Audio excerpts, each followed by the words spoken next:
Good morning. This is Jim the Keys Bartender. It's still morning. It's 10 after 11. I'm sorry for using that because it kind of makes it sound like I'm up early, but it's not. Oh, I was up early. It's 10 after 11. My daughter just made me a delicious smoothie. She was off from school today, but Tuesday being my traditional day off, I did some writing. I'm really enjoying doing this. I enjoy doing my podcast. And it will all show you what, in the end, how that ties to the whole theme of today's episode. It's beautiful weather here in the Keys. We got whatever, was it Sam or out in the mid-Atlantic heading north away from the Keys. Supposedly that track that the hurricane tank took recently, that it may lay down the groundwork for more hurricanes heading that direction.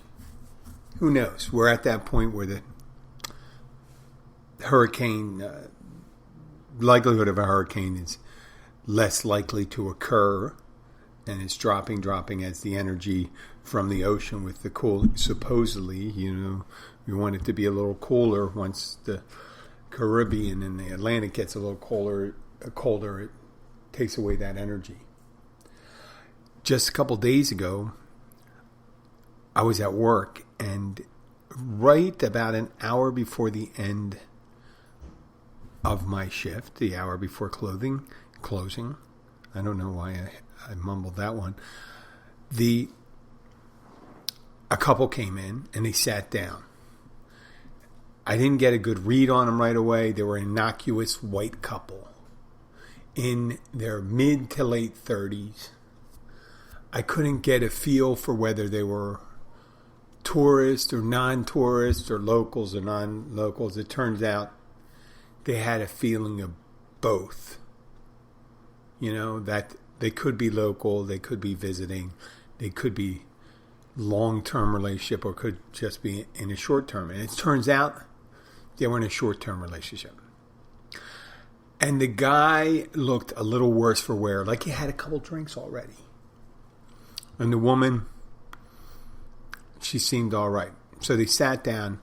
She ordered a water or a soft drink, and then he ordered a drink, and he asked for a double.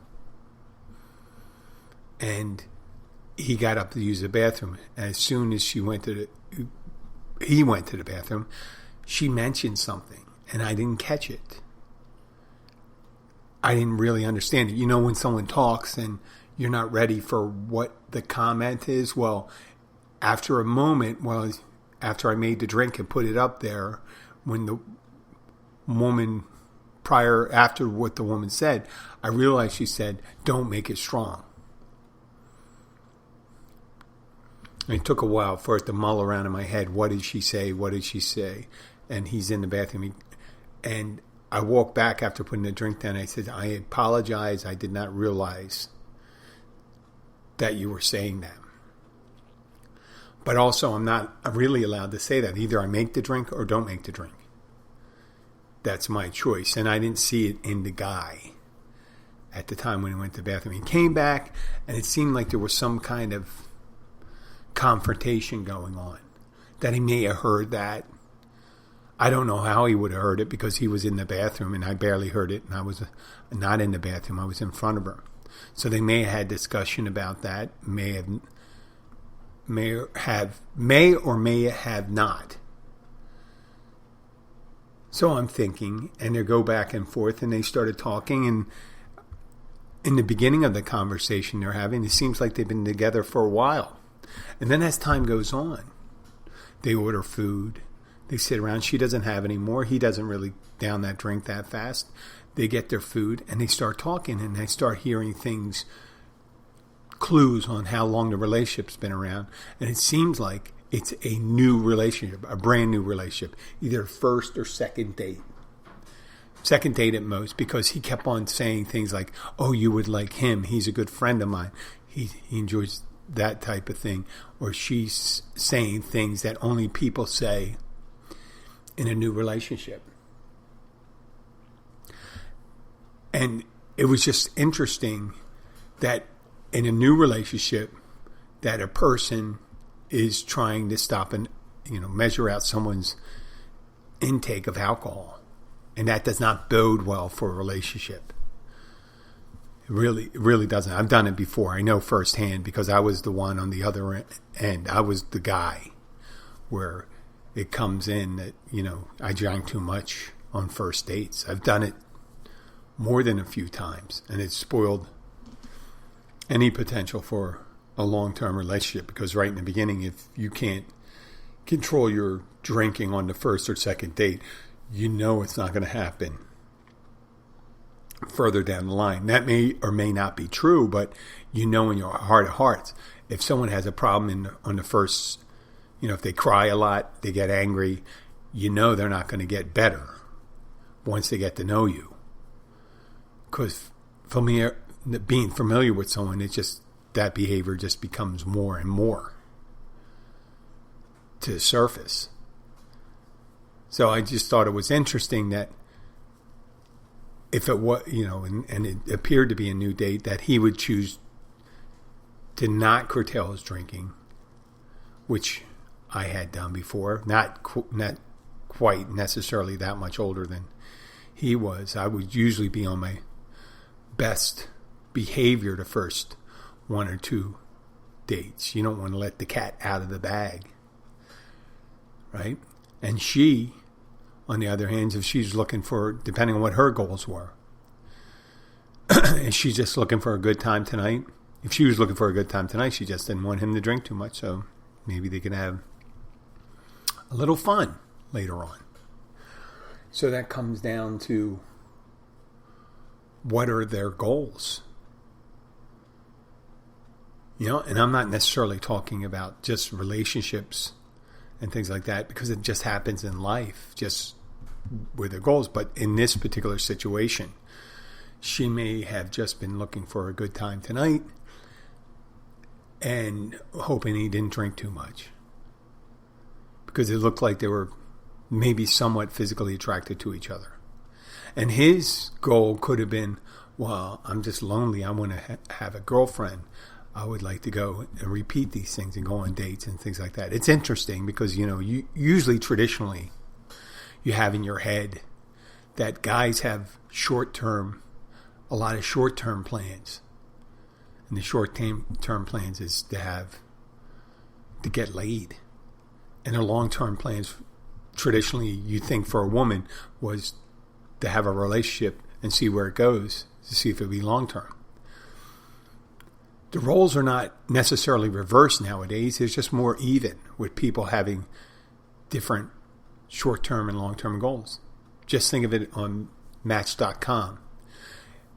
If everyone's being honest, then you do have a match-up when people come up. No, they're looking for a serious relationship. Well, this person's looking for a serious relationship. But I know a lot of people that went on Match.com before, and they had profiles on Match.com. I didn't necessarily, but they did not have the same stated goals as stated in their profiles. Because they knew that on Match.com, it was more geared to people looking for relationships. That's a long-term thing.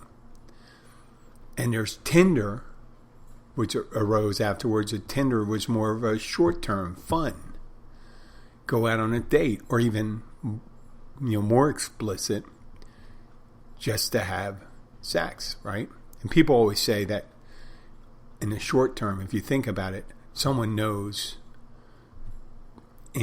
within under a minute whether they're going to get along with this person well enough that they're going to have some kind of physical interaction with them.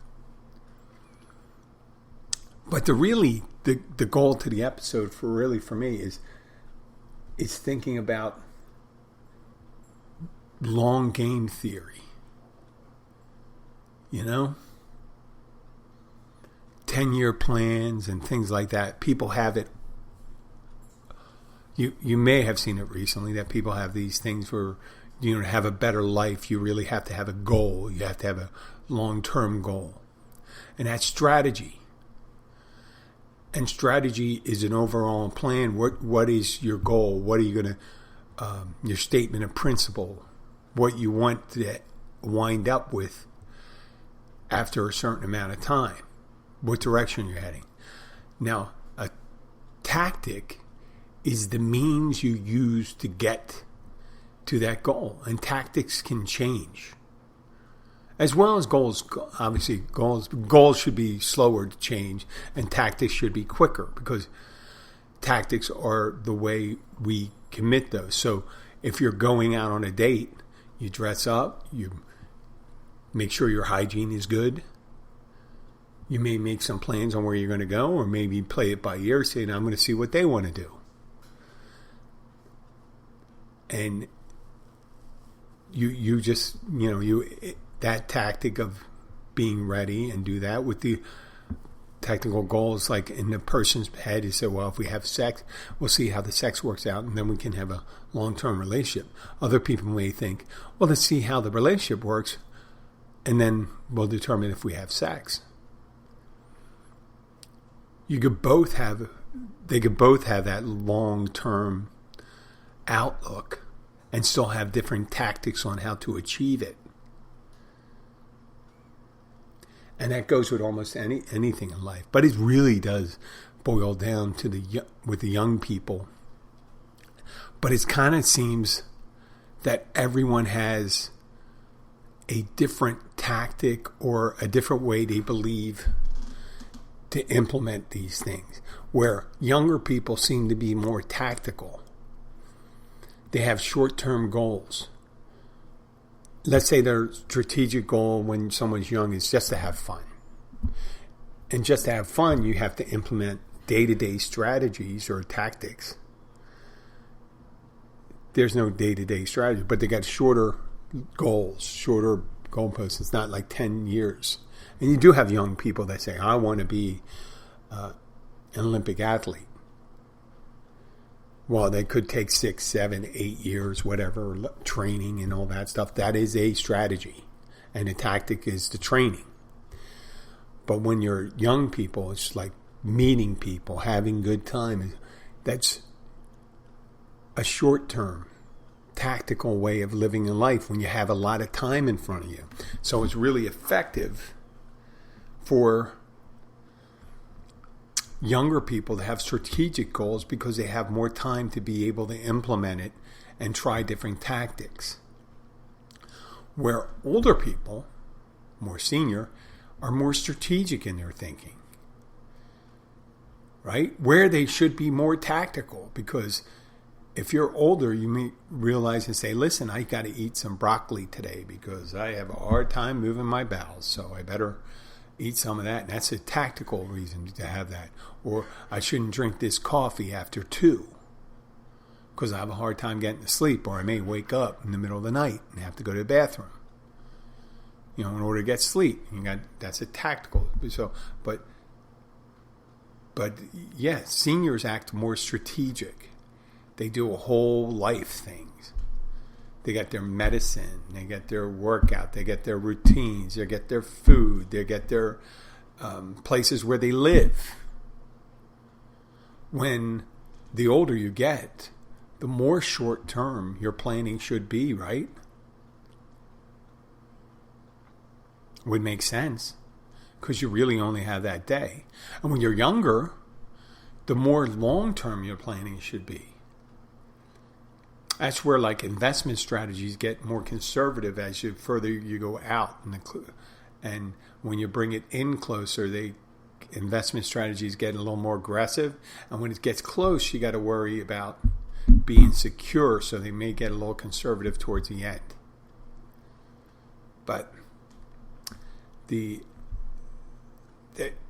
sometimes the idea of implementing a philosophy on how to living a life is determined by how much time you have with it. Right? And goals are short-term and long-term. If you're driving across a desert, your goal should be not to run out of fuel. And your tactical way to do it is to gas up at the latest possible moment that you can get.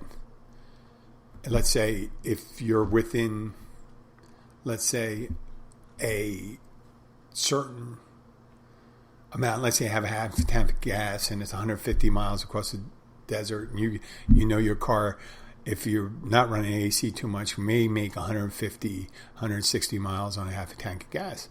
Well, the tactically you may say, well, I want to get across this desert as quick as possible. I'm not going to stop for gas. I'm going to go ahead. But strategic thing, it says my ultimate goal is to make it to the other side. So I better get this gas. And in a tactical sense, you're slowing down because you got to stop and get the gas. But eventually you're going to have to stop and get the gas anyway. So that's the employment of these theories. And a lot of people employ them in politics, religion, society, personal development, fitness. Now, fitness is very interesting. Let's say weight loss.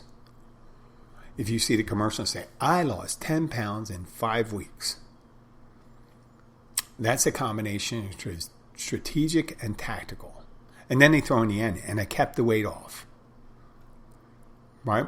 Because a lot of people say when there's rapid weight loss, there's rapid return to the weight.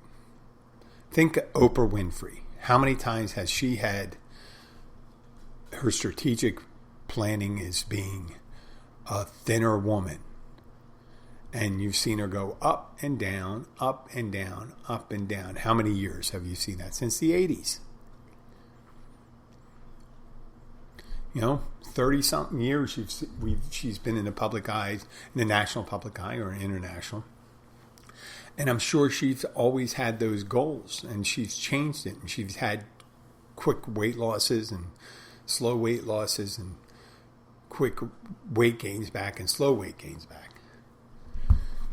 Not every tactic fits every strategy, and not every strategy needs every tactic to be effective. And not all older people are better at long-term planning than short-term planning, and not every young person is bad at long-term planning versus short-term planning. You always see it in the news. You see this young person, they develop the company and they have this 10-year plan. That's a big thing now. 10-year plans of career development. So, I want to graduate college when I'm 22. I want to be a millionaire by the time I'm 25. And then whatever. I mean, it's got to suck when you have a long strategic goal and you say, well, this will be my life's work. And you achieve it right away. Like someone like Mozart. He's a prodigy. He's playing, 7, 8 years old. He's playing for the Grand Duchess of Austria, a piano concerto, starting to write his own operas and symphonies. And then in his 20s, he's washed up. There's no new things, and that's goals and strategies. Let me pause right now while my dog's getting all crazy. I'll be right back. I'm going to put the music on. Bring it down.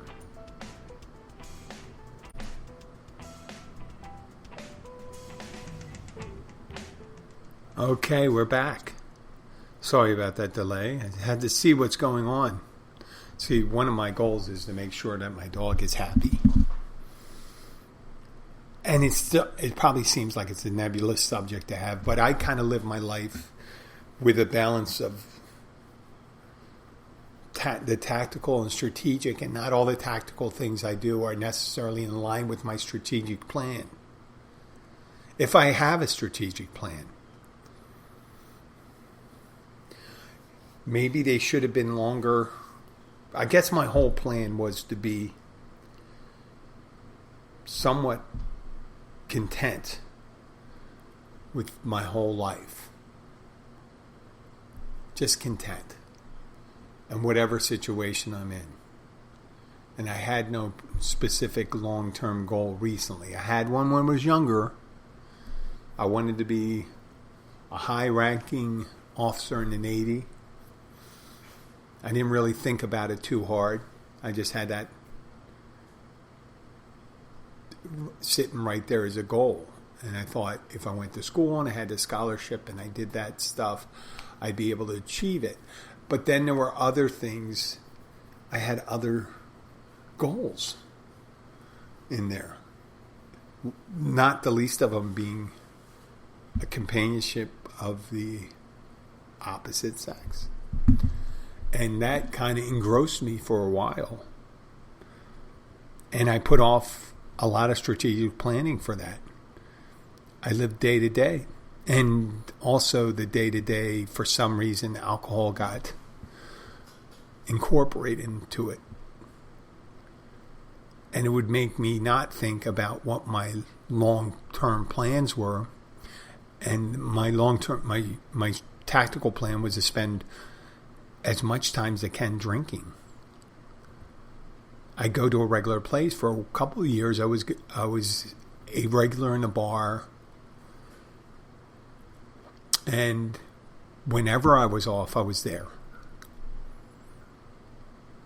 I mean, I had to be one of the 20 people that kept that bar open, which you very well can if you think about all the revenue that you outpour from your pockets in order to sustain a bad habit. And mine was drinking. And that drinking really, every so often, sobriety would creep in there and it would make me think, well, maybe this isn't a good idea to do this. I'll have a long-term goal. And I'd start throwing in a long-term goal. But it wouldn't really last that long. Would be get a better job. Don't drink as much. Maybe stop smoking. That was in the 90s, the smoking thing. I said, you know what? Smoking is not going to be a thing that's going to be in my life. I didn't foresee that years into the future, or I did have memories of family members that did not fare well who just kept on with that particular habit. So, for some reason, that big strategy was not to smoke. And I used different tactics, and I used gum, patch, what other? Lozenges. The patch really kind of thing. And I did do a lot of exercise and things like that in order to distract me from that. And I was able to, employing different tactics, I was able to achieve, become smoke-free for a time. And then I'd go back. But then I had learned how to quit, and then I learned how to quit again. I knew I could. Once you know you can do something, it's easy to really achieve again if you accept that you have the ability to do it. So I did that. And then eventually I realized, oh my God, I'm going to be doing this every day. Even though I had quit smoking, I'm still drinking like a fish. So what do I do after that?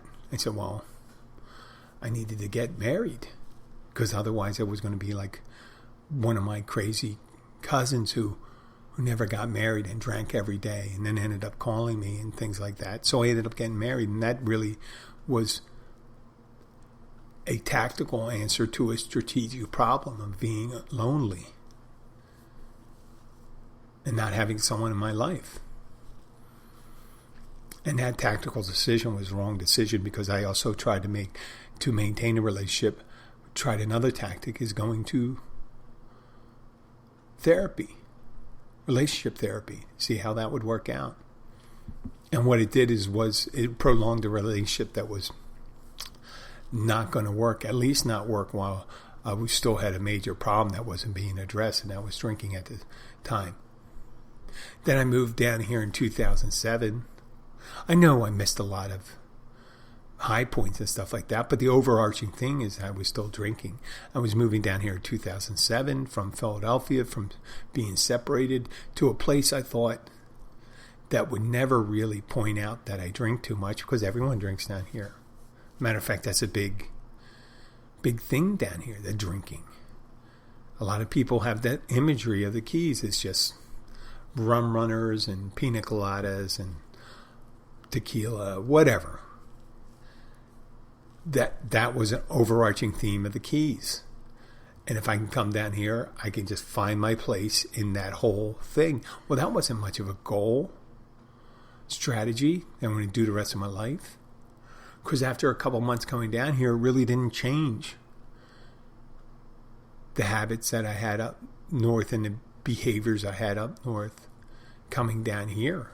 Having that geographic change, I was doing the same thing, employing the same tactics. But the strategy didn't change. The strategy was that I was going to be drinking, but I was going to be drinking in a place I would accept it. And then I realized, wait a second, the drinking is the problem. So I said, well, I have to implement a strategy to stop drinking. That's where I ended up going to AA, doing that thing. And for 7 years, I remained drink-free until I wasn't. I decided that I didn't need it anymore. But I had met a woman I can have a long-term relationship with who loves me dearly, and I love her, and she has a beautiful daughter who's my stepdaughter now, and I'm very happy with. But I had gone back to drinking, thinking, well, drinking's not a problem anymore. I have a relationship, and I could probably control it, which happened to be fiction. There is no way to control it when you have a problem. So I had to go back about 2 years ago and say, yeah, you know what? I'm still not drinking. And sometimes you fall out. The first time when I stopped drinking, I thought the fun had left me because of the drinking had left me. And the fun had left me because I decided not to be fun anymore and not to do new things. And I had different, my strategy should have been just to remain, it would have been enough just to say, I'm not going to be drinking anymore. And then use all the different tactics that keep me from not drinking. Going to meetings, sharing my problems with people. Once I share and when I'm open and stuff, I have people say, you share too much. And I say, well, when I share, it's not kept in there and it doesn't stew. And when things are just stew, I can move on from there. When they're not stewing, when I'm just out there. I may not be able to solve them, but I can just find out if a problem is intractable or is it tractable. Intractable, I can't fix it. Tractable, I can fix it. And that's just like our serenity prayer. Accept the things I cannot change and change the things I can. That's it in a nutshell. And finding out what the difference is right there. But that's not saying that it works for everyone, that particular thing, but that worked for me. And then I can incorporate different strategic goals in my life. Like one of them was the podcast. Keep on doing the podcast. Maybe this is the thing that's helping me. I started the podcast when I was drinking about a year and a half into my return to drinking. I started the podcast. And up until December 19th of 2019, I was still drinking. And when I stopped drinking, I just changed at least I didn't change my goal of doing a podcast. I just removed the tactic of drinking that did not work for other things. And the tactic of drinking turned into a strategy in not drinking. And then eventually it would be like, whoa, how about a strategy for becoming financially more secure? Right now I'm secure because I'm physically able to do the jobs that I need to do. And fit enough and have enough energy to do that. Now, if things were to change, there could be a big problem in my life. If some of the tactical situations change, my physical health or geographic disaster down here, like a hurricane or something like that. Who knows? But the ideas of just living one particular way that idea has really left me. Like I say, this is not a recipe for success, doing the same thing every day when you're not seeing the results. I do know that. So that's how I changed my tactics, like I did when I decided I want to lose weight after that operation. Even though I lost weight, I wanted to be fit. And in order to be fit, how do I do this? Well, I got to be committed enough to go to the gym more so than, 3-4 times a week, and watch about how many calories I eat. Every so often, twice a week, I can overindulge maybe. Maybe that'll fit inside, because I don't want to be able to deny myself the things I enjoy in order, if it doesn't see a great benefit. Like I know I see a great benefit if I don't drink. That little drinking does not work for me.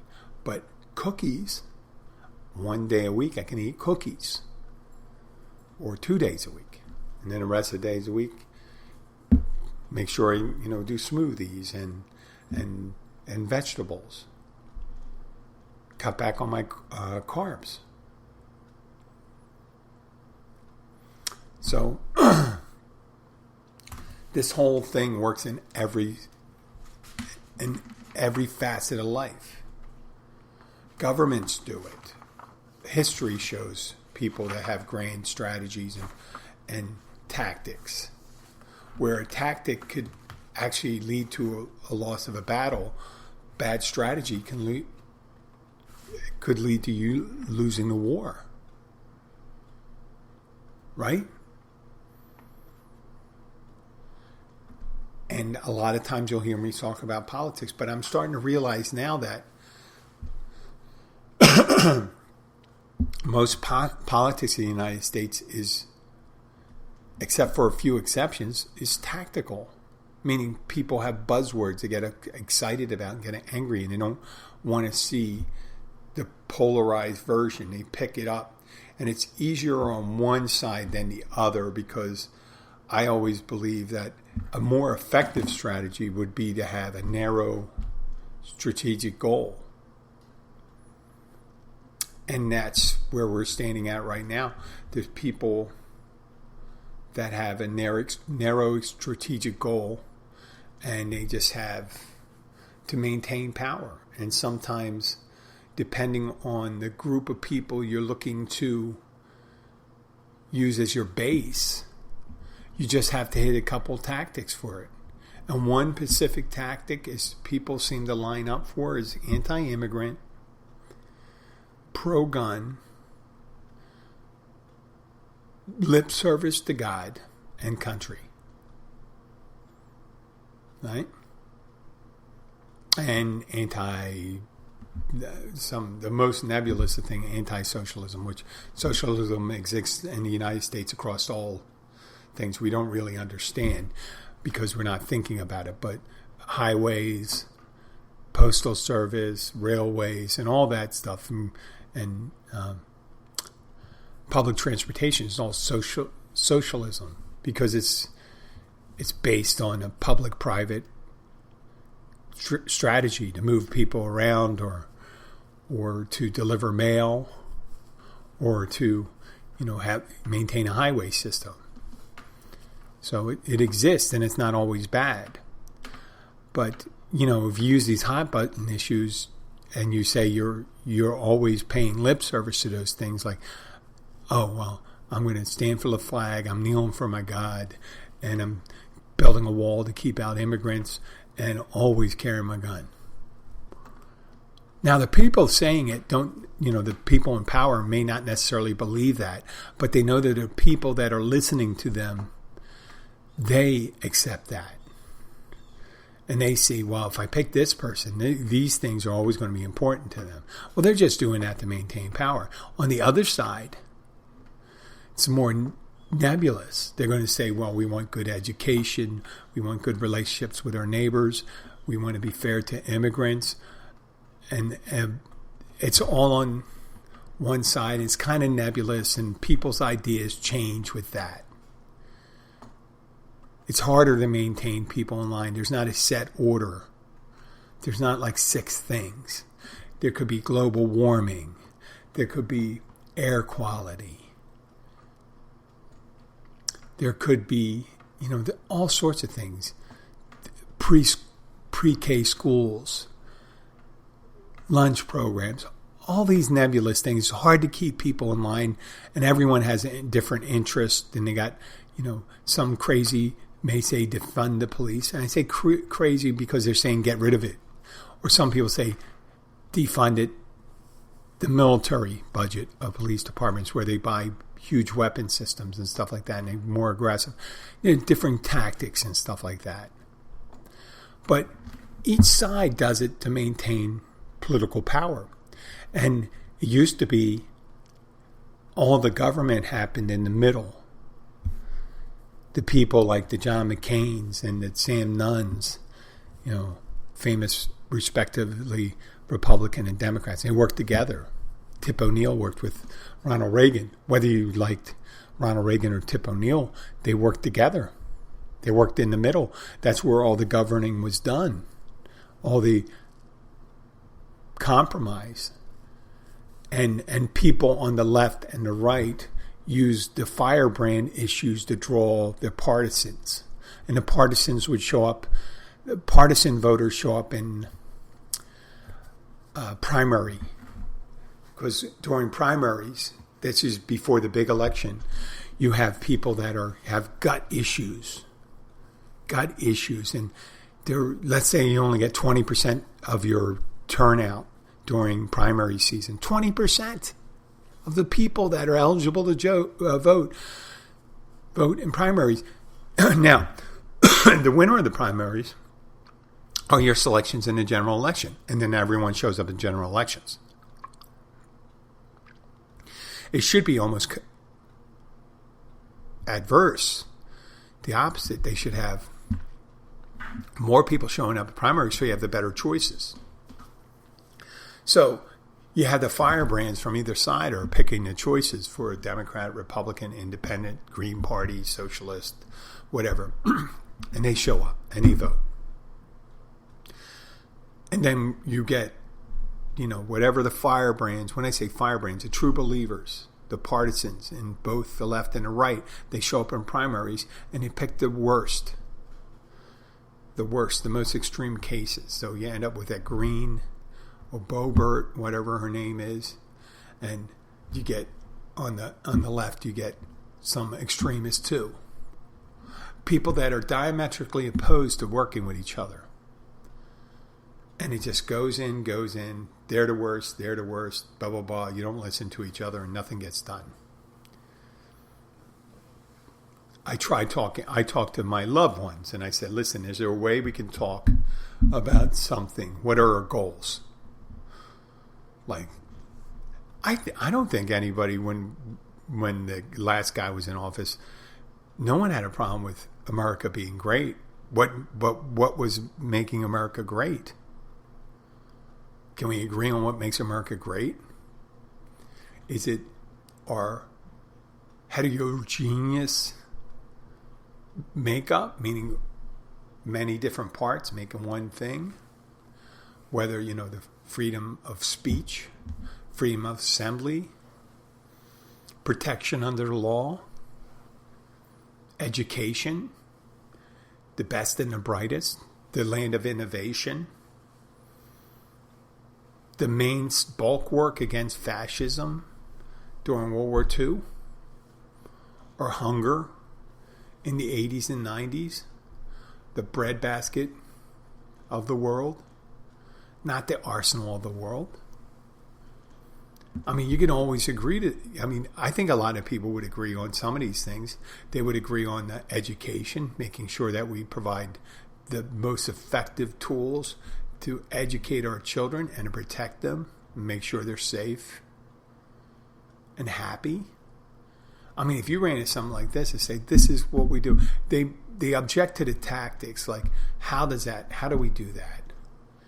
Do we do it by being an open source, like do all the history, the good and bad of the United States? Or do we do the one where we get rid of all the bad history and we just write the positive part?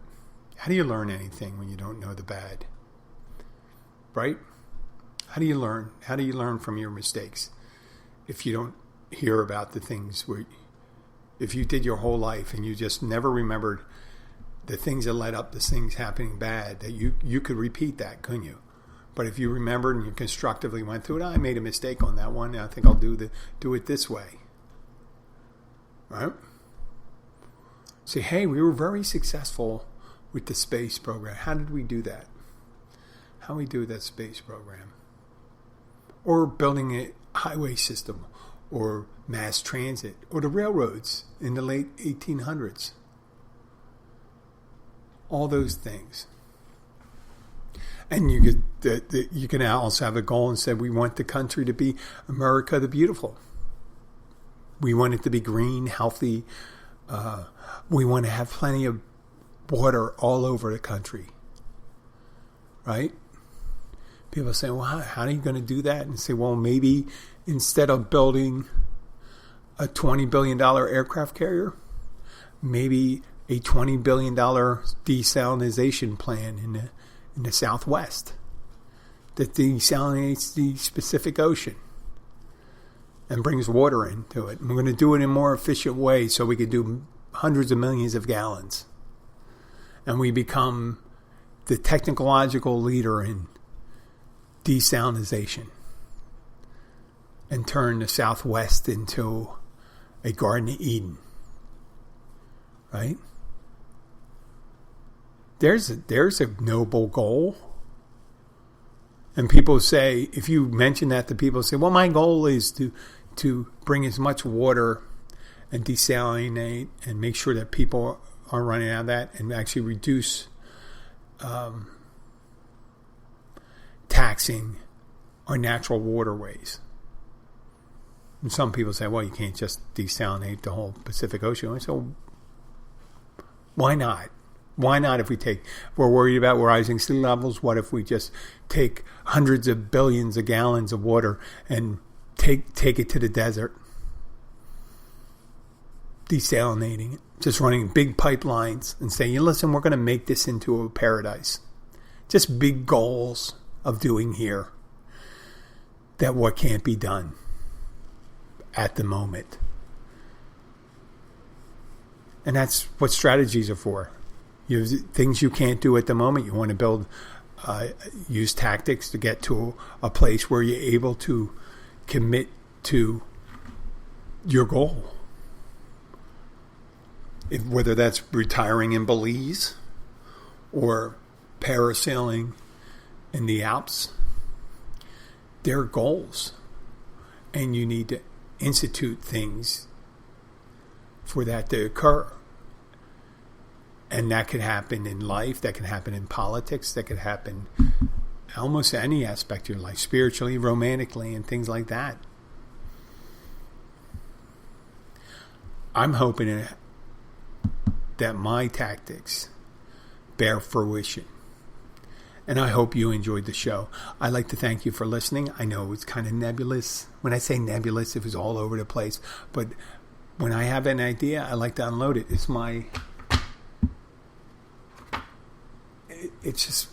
just one of the things I do. It's you're my, what would you call it? My diary. Or is it more likely diarrhea? I don't know, but thank you for listening. If you have any questions, please send your emails to jim@keysbartender.com. Like us on Facebook, Instagram, and Twitter. I'll be back to you most likely Thursday. Bye.